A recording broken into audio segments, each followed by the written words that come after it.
Habilidades ou inteligências? Você já escutou alguém falando sobre Nossa, aquele fulano ali é muito inteligente. Nossa, eu sou péssima em matemática. Eu vou pedir para vocês esquecerem tudo que vocês já ouviram falar sobre esse tema e vem aprender um pouquinho comigo hoje sobre as inteligências múltiplas.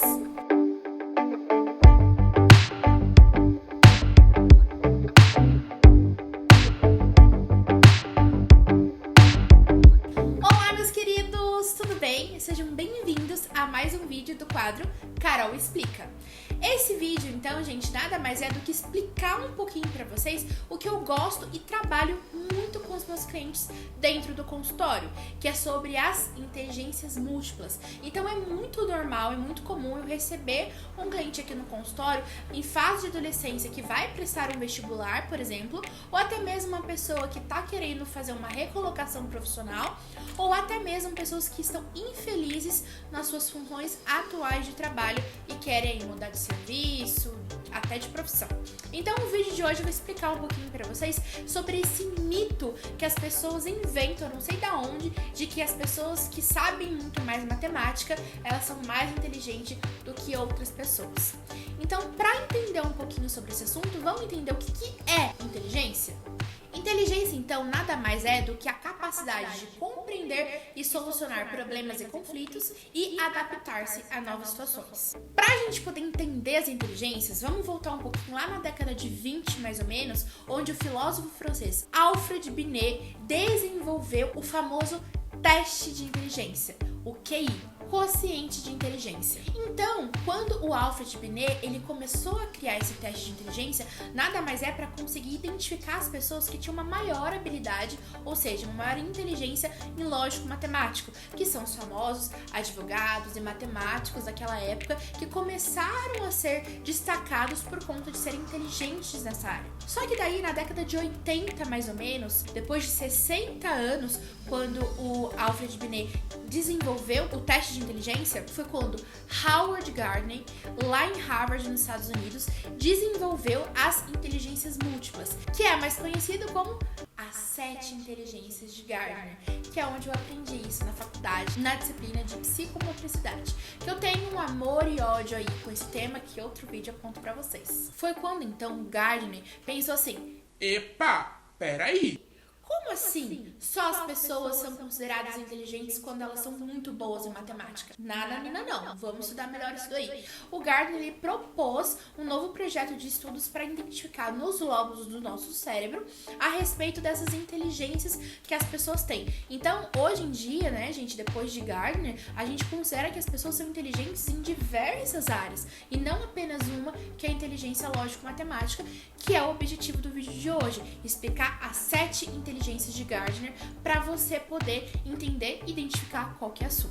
Vamos então para a primeira, a lógico-matemática. Essa inteligência, gente, nada mais é do que uma capacidade de raciocínio científico, dedutivo e indutivo. Essas pessoas têm muita facilidade em reconhecer padrões, criar perguntas que nunca foram feitas e até mesmo identificar números e formas geométricas através de símbolos abstratos. Conseguir visualizar as conexões entre peças separadas e distintas, por exemplo, conhecer os problemas e solucioná-los. Identificou com essa inteligência aí? Quem é uma referência que eu posso trazer para vocês? Nosso querido Albert Einstein. Então, se você é, por exemplo, um cientista, um programador de computador, contador, bancário, matemático, advogado, entre outros, ou seja, onde você conseguiu identificar aí a sua inteligência na lógico-matemática, seja bem-vindo ao time. Vamos agora para a segunda inteligência, que é a inteligência linguística. É a capacidade de poder se expressar em forma de linguagem. Qualquer tipo de linguagem, seja escrita, em forma de poesia, metáfora, música, pensamento simbólico, são as pessoas que têm uma maior facilidade em seguir regras gramaticais. Elas têm uma maior facilidade também em poder comunicar e expressar os seus pensamentos e ter uma maior facilidade de argumentação. Quem é a nossa referência de hoje? Mário Sérgio Cortella. Gente, ó, Eu amo esse cara. E eu fiquei com muita dúvida de colocar entre o Leandro Carnal também como referência pra vocês tentarem entender, mas eu não coloquei ele. Eu vou deixar pra explicar pra vocês mais pra frente por que eu coloquei o Mário Sérgio Cortella. Gente, ele nada mais é do que um poeta, um filósofo, educador, e ele tem uma maior facilidade em expressar todos os seus argumentos, seus pensamentos teóricos de forma onde qualquer leigo consegue ler os seus livros e entender de fato que ele está passando de uma forma muito didática. Então, se você é professor, pedagogo, poeta, filósofo, oralista, escritores, comediantes e novelistas, sejam bem-vindos ao time. Vamos agora para a terceira inteligência, que é a inteligência musical.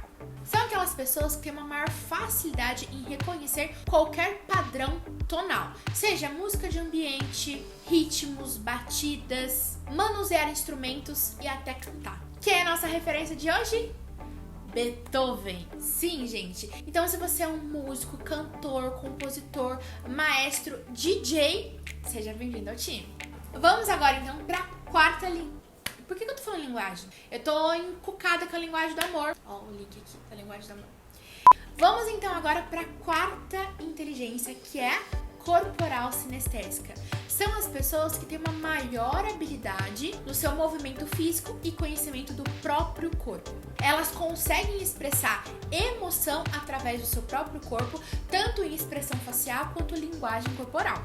Elas têm uma maior facilidade também em criar movimentos harmônicos, praticar esportes, dançar. Quem é a nossa referência do vídeo de hoje? Anderson Silva, o lutador de MMA, que eu sou muito apaixonada, mas pode ser qualquer outra pessoa, gente, como por exemplo a Daiane dos Santos, aqueles profissionais de dança, do fit dance, natação, futebol, Pelé, são todas as pessoas que têm uma maior facilidade, sim, na identificação do seu próprio corpo, das suas emoções no próprio corpo e de conseguir expressar através de movimentos corporais. Então, se você é um atleta, educador físico, mímico, dançarino profissional, artista circense e até médicos, sejam bem-vindos ao time. Vamos agora para a quinta inteligência, que é a inteligência espacial. São aquelas pessoas que têm uma maior capacidade de formar modelos mentais e operar imagens em formas virtuais ou táticas. Então, são aquelas pessoas que conseguem ter uma maior compreensão da forma espacial do ambiente, tanto em 3D ou na imaginação. Como, por exemplo, o nosso querido Oscar Niemeyer. Sim, então se você é um arquiteto, por exemplo, comandante de navio, artista visual, escultor, engenheiro, cirurgião plástico, artista gráfico. Vamos agora para a sexta inteligência, que é a inteligência interpessoal. São aquelas pessoas que têm uma maior facilidade de falar em público, por exemplo. Ou seja, ter qualquer tipo de relacionamento entre duas ou mais pessoas. Cooperar em grupo, características de liderança, entender uma comunicação verbal ou não verbal, perceber alterações de humor de alguma pessoa, temperamento, motivar e influenciar pessoas, ler o que as pessoas acabam escondendo e empatia pelos outros. Quem é a referência de hoje? Carolina Montanieri. Sim, eu mesma. Essa é a minha inteligência, tanto é que sou psicóloga, né? Então nada mais é do que aquelas pessoas que têm uma maior facilidade mesmo de falar em público, gravar um vídeo, por exemplo, e influenciar pessoas, que é o que eu disse. Então eu me considero nessa inteligência. Psicólogos, políticos, líderes, filósofos, religiosos e professores. Mas qualquer pessoa que tem uma maior facilidade de comunicação. Se você faz parte do time, seja bem-vindo. Vamos agora para a última e sétima inteligência, que é a inteligência intrapessoal. São as pessoas que têm uma maior facilidade de autorrefletir, ou seja, colocar alguns pensamentos em evidência, fazer com que outras pessoas acabem se motivando e se influenciando para novos movimentos ativistas, por exemplo, e uma maior sensibilidade às realidades espirituais. Quem é a nossa referência de hoje? Nietzsche. Gente, eu fiquei com muita dúvida de colocar uma referência pra vocês nessa inteligência, porque pode ser muitas pessoas. Eu fiquei muito em dúvida também de colocar o Gandhi, por exemplo, Maria Teresa de Calcutá. São pessoas, na verdade, que tiveram um movimento muito importante na nossa história, na nossa cultura. Hitler, por exemplo, entraria nessa referência, mas como é algo negativo eu não quis colocar. Mas é importante vocês pensarem sobre essa ótica, porque as pessoas elas podem ter uma maior evidência dos seus comportamentos de auto-reflexão e fazer com que pessoas se identifiquem com os seus pensamentos filosóficos, tanto de uma forma positiva e negativa. Então entraria como, por exemplo, os filósofos. Gente, filósofo tá em tudo, né? Vocês perceberam. Conselheiros religiosos, psicólogos, ativistas e pesquisadores. Identificou qual foi a sua inteligência aí? Comenta aqui no vídeo pra mim qual inteligência você se identificou mais. E agora, concluindo, gente, vou dar algumas dicas pra vocês de como conseguir classificar essas inteligências e dar alguns exemplos de pessoas que eu atendi no consultório que acabaram identificando a sua inteligência que, na verdade, não tinha nada a ver com a sua profissão atual. Então, o que leva as pessoas a desenvolverem essas capacidades, habilidades e inteligências? Gente, nada mais é do que a educação que receberam e as oportunidades que encontraram. Então vai envolver também muito a influência da família. Então tenta lembrar lá na sua infância quais eram as brincadeiras que você gostava de brincar. Os seus pais te influenciaram a fazer natação, jogar xadrez. Você também era do grupo do Kumon? Nossa, eu odiava o grupo do Kumon. Então, tenta pensar se você gostava mais de tocar um violão, se você era o líder da sua turminha lá da escola. Qual inteligência você acha que consegue identificar lá na sua infância e adolescência? Isso é muito importante pra gente tentar identificar primeiro quais você acha que você tem. Outro ponto muito importante que eu queria conversar com vocês é a respeito da formação da nossa personalidade, que ela é formada entre os 5 até os 7 anos de idade. Então, a personalidade forte, entre outras coisas, eu vou fazer em outro vídeo. Mas linkando a personalidade com a inteligência, quem nos influenciou nada mais é do que os nossos pais, nossa família, nossos irmãos, nossos avós, vizinhos e principalmente a escola. Então, se você teve uma educação numa escola pública ou particular, não importa. O que importa é você tentar entender lá na sua infância a escola que você estudou, se era uma escola que influenciava a leitura, por exemplo, tinha a possibilidade de aprender música, já era uma escola que você aprendia o inglês desde novinho. Então, olha que interessante as brincadeiras que eram propostas no recreio lá na sua escola. Tudo isso acabou influenciando. Então, se aquela professora te incentivava a levantar a mão para perguntar, ou se era uma professora ou um professor que acabava te influenciando a conseguir fazer seminário na escola, ou até mesmo Junta a galerinha aí e vê quem que vai fazer com quem. você era aquele aluno, você era aquela criança que conseguia se expressar, você era aquela pessoa criativa, você era aquela pessoa que dava ideias super legais e tinha uma maior facilidade de comunicação, por exemplo, ou tentar separar as coisas. Você tinha uma maior predominância nas ciências biológicas, humanas, exatas. Então é muito também da influência dos nossos professores e pais, ok? Outra coisa que eu gosto também de pontuar para os meus clientes no consultório é que é muito legal também a gente tentar oscilar as inteligências. Então não é, por exemplo, porque eu não tenho a inteligência musical que eu não possa conseguir tocar um instrumento. Talvez eu vou levar um pouco mais de tempo para aprender a tocar um novo instrumento, ou vou precisar de um instrutor, de um professor, alguém me ensinando, eu não seja autodidata, por exemplo.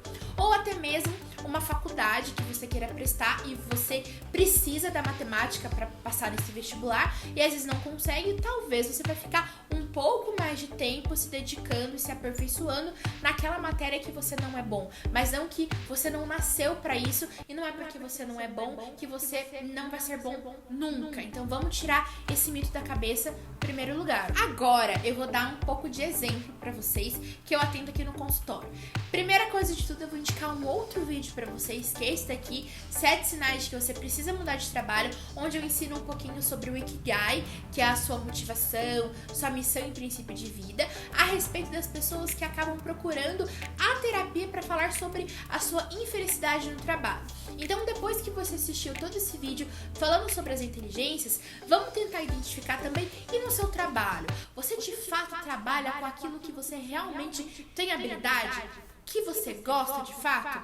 Então, vou dar alguns exemplos para vocês. Antes do exemplo, eu vou pedir para você então classificar todas essas inteligências que eu falei no vídeo de hoje, de 1 a 7, que é a atividade que eu normalmente dou para os meus clientes no consultório fazerem, porque eles vão ler o textinho que eu passo da identificação da inteligência e vai falar, Nossa, eu me identifico com esse. Nossa, não tem nada a ver. e depois a gente vai começar a perceber que, Nossa, mas eu tenho habilidade nessa inteligência, mas eu não atuo, eu não trabalho com isso, eu não desenvolvo hoje em dia, ou eu não faço mais o que eu fazia antes. Então esse já é um ponto muito importante, talvez para o seu Ikigai que não está aí muito bem relacionado com você. Outra dica muito importante, não vamos, gente, focar na profissão, na recolocação profissional. o que é que eu preciso ser na vida? Vamos focar nas experiências infantis, que são aquelas brincadeiras que vocês tiveram na infância, que foi o que eu falei anteriormente no vídeo, a respeito do que você gostava de fazer, quais eram os seus padrões de comportamento, de comunicação, a forma que você conseguia fazer, qual era a habilidade, aquele dom que você falava, nossa, eu acho que eu nasci com isso, eu acho que é uma coisa muito fácil de fazer pra mim. É nisso que a gente tem que focar, e não necessariamente na profissão. Vou dar um exemplo pra vocês de cada inteligência. Vamos começar então pela inteligência sinestésica.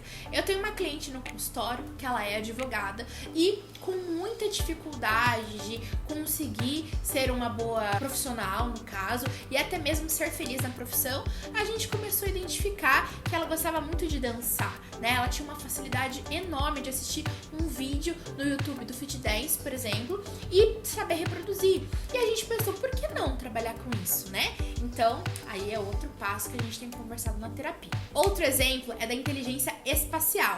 Eu tenho uma cliente que ela é arquiteta, e aí teve uma vez que ela comentou comigo no consultório que desde pequenininha ela ia com o pai dela passear de carro. Na hora de estacionar o carro, na hora de fazer a baliza propriamente dito, ela já conseguia visualizar o sedã do carro do pai dela e falava assim, Pai, o carro não vai caber. Imagina, menina, claro que cabe. ele lá tentando e nada, e realmente o carro não entrava naquele espaço. Então, olha a inteligência da menina, depois a arquiteta, é muito mais fácil você conseguir visualizar um ambiente em branco, de fato, sem nenhum móvel, como vai ficar pronto, né? Eu não tenho essa habilidade. Então, olha que interessante, lá desde criancinha, um exemplo super simbólico a respeito de estacionar o carro, ela já tinha essa percepção, né? Que são as pessoas também que têm uma maior percepção de espaço. Então, Ai, será que eu entro aqui? Será que eu caibo aqui? eu não tenho. Então, quando eu dirijo, eu morro de medo de um carro entrar em mim, porque eu acho que tá muito perto, mas às vezes tá muito longe. Ou às vezes tá muito longe, eu acho que tá muito perto. Agora, eu vou dar um exemplo da inteligência linguística. Uma cliente minha, fisioterapeuta, enfim, tava super feliz na profissão, depois de formada, a gente conversando sobre a dificuldade de conseguir emprego. Ah, eu quero clínica, eu quero hospital, eu quero não sei o quê. E depois a gente foi conversando que ela gostava muito de ler. Ela sempre gostou muito de ler. E depois ela foi contar pra mim que o sonho dela era ser redatora de livros, né? E, quem sabe, né? Mais pra frente ela não consiga ser. Então, olha que diferença. Às vezes eu escolho uma profissão porque eu acho que é legal, eu acho que tem a ver comigo, eu até gosto dos estágios, quando eu trabalho eu tenho uma função legal, eu sou feliz com o que eu trabalho atualmente, mas peraí, aquilo que eu fazia quando eu era criança, será que eu não posso, depois de adulto, me especializar em um hobby, por exemplo, fazer algo que eu gosto e ganhar dinheiro com isso? Olha que interessante. Inteligência musical. Eu tenho uma cliente que ela é publicitária e ama a profissão dela, né? Só que desde quando ela começou a entrar na fase da adolescência, ela gostava muito de cantar. Fez o curso de canto, ela também acabou tocando em barzinhos, etc. Depois, com o tempo, isso foi crescendo tanto, ela gostava tanto de cantar que ela falou assim, eu acho que publicidade não quero mais. Foi quando de fato ela começou a se assumir como cantora e hoje tá muito bem, obrigada. Inteligência lógico-matemática. Eu tenho um cliente que ele é economista e hoje em dia ele conseguiu um alto cargo no banco. Então, olha que diferente, né? Independente da profissão, poderia ser qualquer outra, mas você conseguir um cargo, né? Como, por exemplo, um engenheiro, um administrador, um contador e atingir um alto cargo de confiança numa empresa que trabalha com finanças, que trabalha com dinheiro. Então, outro caso legal também. Inteligência intrapessoal. Eu vou indicar pra vocês um filme muito bom, que se chama Como Estrelas na Terra. Tem na Netflix, é muito bom. Eu assisti esse filme na época da faculdade, em psicologia da aprendizagem, onde é muito importante a gente conseguir entender de fato a ideia ideal de um professor, que ele não apenas ensina, ele passa um movimento ativista para os seus alunos, para as crianças e conseguirem ser novos profissionais, novos empreendedores, empresários, etc. Esse filme é muito bom, eu indico. E a inteligência interpessoal, que é a minha. Então, não necessariamente dentro do consultório, onde eu consigo atender um cliente apenas, mas essa facilidade que eu tenho de palestrar, de comunicar, de influenciar pessoas, de cooperar em grupo. Eu lembro quando eu era desde criança, adolescência e depois também na fase da faculdade, principalmente quando era seminário em grupo, era muito interessante, porque as pessoas ali do meu grupinho, elas só esperavam a ordem eu dar, ó, você vai fazer isso, você vai fazer aquilo, e realmente dava certo, né? Então um bom líder, na verdade, não é aquele que manda, mas sim que faz com que todo mundo se escute e tente trazer uma maior cooperação dentro desse grupo.